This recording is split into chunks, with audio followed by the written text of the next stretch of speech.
কোনো অংশেই কম নয়। চলুন দেখে নেওয়া যাক অতি সহজে কিভাবে এই রেসিপিটা করা যায়। এখানে আমি 1 বাটি কাঁচা বাদাম নিয়েছি। প্রথমে বাদামগুলো আমি ভালো করে সেদ্ধ করে নেব। আমি কড়াইটা গরমে বসিয়েছিলাম গ্যাসে। এবার আমি 2 গ্লাস জলের মধ্যে নিয়ে নিলাম। 1 চামচ লবণ দিচ্ছি। ভালো করে লবণটা কড়াইয়ের সাথে মিশিয়ে নেব। জলটা ভালো করে ফুটলেই আমি বাদামগুলো এর মধ্যে দিয়ে দেবো। 6 মিনিট জলটা ফুটে গেছে। এবার আমি গ্যাস বন্ধ করে আরও 5 মিনিট ঢেকে রাখলাম।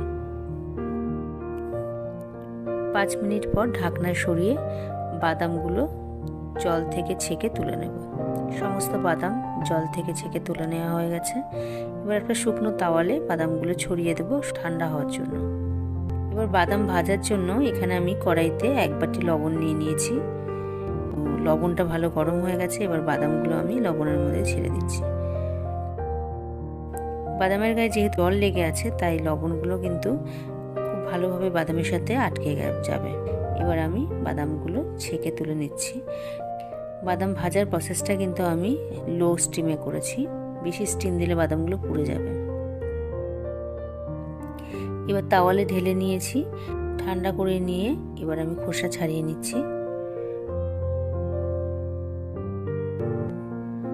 খোসা ছাড়ানো হয়ে গেছে। এগুলো কিন্তু বাইরে থেকে কিনে আনা বাদামের থেকে কোনো অংশেই কম নয়। আপনারা এই বাদামটা বাড়িতে বানিয়ে দেখবেন।